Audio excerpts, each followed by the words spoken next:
پرامن مقاصد کے لیے جوہری ٹیکنالوجی کا حصول ایران کا حق ہے۔ پاکستان کا فوری جنگ بندی اور تنازع کے سفارتی حل پر زور۔ نائب وزیر اعظم اسحاق ڈار نے سینٹ سے خطاب میں کہا، ہم ایران اور امریکہ کے درمیان اسلام آباد میں ثالثی کے لیے تیار تھے۔ مذاکرات میں مثبت پیش رفت کے باوجود ایران پر حملہ کیا گیا۔ پاکستان واحد ملک ہے جس نے امریکہ اور اسرائیل کے ایران پر حملوں کی مذمت کی، کسی اور ملک کو ایسے مذمت کرتے ہوئے نہیں دیکھا۔ ایرانی سپریم لیڈر آیت اللہ خامنئی کا قتل عالمی قوانین کی خلاف ورزی ہے۔ وزیر اعظم شہباز شریف نے رہبر اعلیٰ کی شہادت پر بیان جاری کیا، ہم نے ایرانی وزیر خارجہ سمیت دیگر ممالک سے فوری رابطے کیے۔ پاکستان نے افہام و تفہیم سے معاملہ حل کرانے کی پوری کوشش کی۔ پاکستان کی کاوشوں سے ایران بخوبی آگاہ ہے۔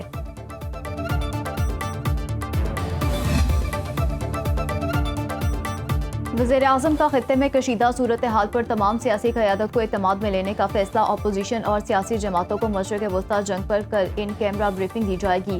وزیر اعظم کے مشیر رانا ثناء اللہ کی اپوزیشن لیڈر محمود خان اچکزئی سے ملاقات۔ بریفنگ میں شرکت کی دعوت دی۔ وزیر اعظم شہباز شریف سے پیپلز پارٹی کے وفد کی ملاقات۔ خطے کی کشیدہ صورتحال پر تبادلہ خیال، موجودہ ملکی سیاسی صورتحال پر بھی مشاورت۔ اعلامیے کے مطابق وزیر اعظم کا اہم فیصلوں میں ساتھ دینے پر پیپلز پارٹی سے اظہار تشکر۔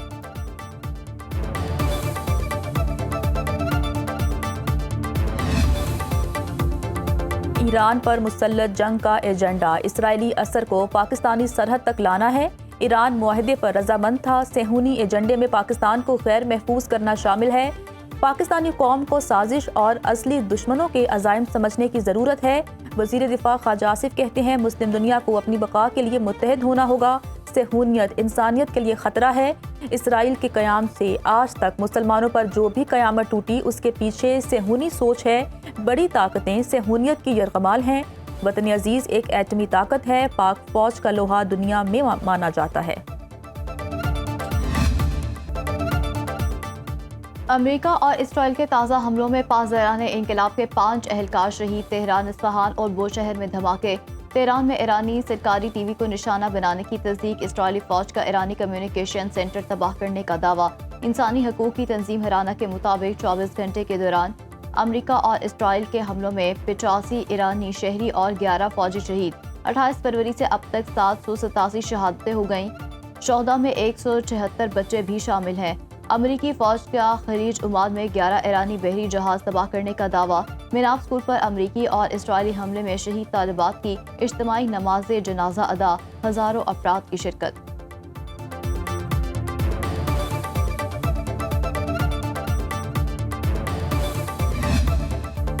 ایران کے مشرق وسطی میں امریکہ کے 6 فوجی اڈوں پر حملہ، 450 میزائل اور 1140 ڈرون برسائے۔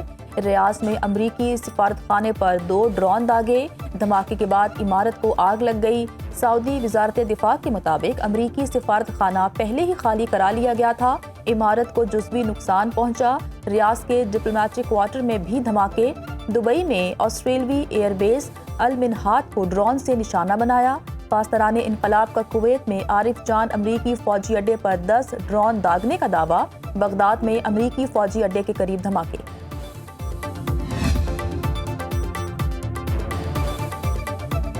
ایرانی میزائلوں اور ڈرونز کو روکنا ہماری عسکری طاقت ہے۔ ہمارے جنگی طیارے خود مختاری کی حفاظت کے لیے تیار ہیں۔ متحدہ عرب امارات کی وزارت دفاع کے حکام نے پریس بریفنگ میں کہا، ایران نے شہری علاقوں کو نشانہ بنایا۔ ایران نے متحدہ عرب امارات پر 186 میزائل اور 812 ڈرون لانچ کیے۔ ایران کی جانب سے داغے گئے 73 میزائلوں اور 91 ڈرونز کو فضا میں ہی تباہ کر دیا گیا۔ ایرانی حملوں سے 3 شہری جاں بحق، 68 زخمی ہو گئے۔ ہمارے پاس طویل عرصے تک فضائی حملوں کا مقابلہ کرنے کے لیے اسٹریٹجک ہتھیار موجود ہیں۔ اپنی خود مختاری، اپنی سرزمین کے تحفظ کی خلاف ورزی کو قبول کیا نہ۔ امریکہ اسرائیل ایران جنگ میں آئندہ 48 گھنٹے انتہائی اہم۔ امریکہ اور کینیڈا کا اپنے شہریوں کو اسرائیل اور مشرق وسطی کے 14 ممالک فوری چھوڑنے کا حکم۔ مقبوضہ مغربی کنارے اور غزہ کے لیے بھی سیکورٹی ایڈوائزری جاری۔ کویت میں امریکی سفارت خانہ بند، عمان میں امریکی سفارت خانہ خالی کرا لیا گیا۔ سعودی عرب میں امریکی مشن بند، کونسلر خدمات معطل۔ امریکی محکمہ خارجہ کا ایران، عراق، اردن، کویت، لبنان اور عمان میں اپنے شہریوں کے لیے خطرے کا الرٹ۔ قطر، سعودی عرب، شام، متحدہ عرب امارات، یمن، بحرین اور مصر کے لیے ایڈوائزری جاری۔ یونانی قبرص سے بھی امریکی اور کینیڈین شہریوں کو فوری انخلا کی ہدایت۔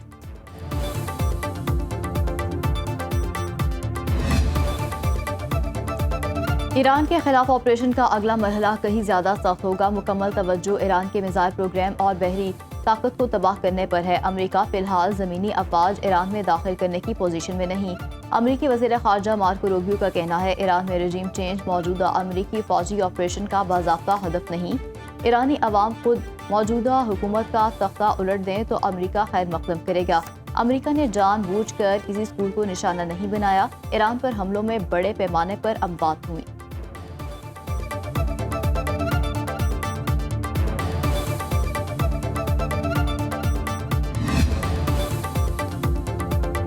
چین کی ایران کو بھرپور حمایت کی یقین دہانی۔ ایرانی وزیر خارجہ سے چینی ہم منصب وانگ ای کا چین ایران کی خود مختاری، سیکورٹی اور جغرافیائی سالمیت کے دفاع کی حمایت کرتا ہے۔ روس کی سلامتی کونسل کے نائب سربراہ اور سابق صدر دمتری میدیوف نے کہا ٹرمپ نے ایران میں رجیم چینج کا پاگل پن ترک نہ کیا تو تیسری عالمی جنگ ہوگی۔ حملہ کر کے امریکہ نے ایرانی قوم کو متحد کر دیا۔ ایران جنگ سے امریکہ اور اسرائیل نے اپنے شہریوں کو زیادہ خطرے سے دوچار کر دیا۔ امریکہ سے نیوکلیئر تنازعہ ہوا تو ہیروشیما اور ناگاساکی پر حملے بچوں کا کھیل نظر آئیں گے۔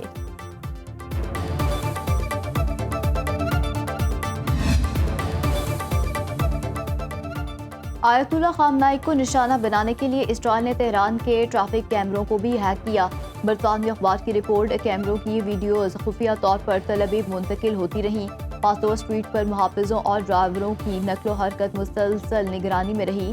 مخصوص کیمروں سے کمپاؤنڈ کے اندرونی معاملات اور پارکنگ پوائنٹس کی نشاندہی بھی کی۔ اسرائیل اور CIA کو ایرانی سپریم لیڈر کی میٹنگ کے وقت اور شرکاء کی پیشگی اطلاع تھی۔ حملے کے وقت موبائل ٹاورز جزوی طور پر غیر فعال تھے، جس کے باعث حفاظتی عملہ ممکنہ وارننگ سے محروم رہا۔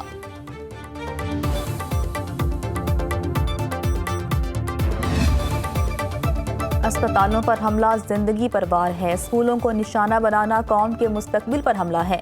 ایرانی صدر مسعود پزشکیان نے کہا مریضوں اور بچوں کو نشانہ بنانا انسانی اصولوں کی کھلم کھلا خلاف ورزی ہے، دنیا کو اس کی مذمت کرنی چاہیے۔ ایران خاموش نہیں رہے گا۔ ایرانی پاسداران انقلاب کے commander in chief Ibrahim Jabbari کا آبنائے ہرمز سے گزرنے والے جہازوں پر حملے کا اعلان، کہا آبنائے ہرمز میں جہازوں کو جلا کر راہ کر دیا جائے گا۔ آبنائے ہرمز کو مکمل طور پر بند کر دیا ہے۔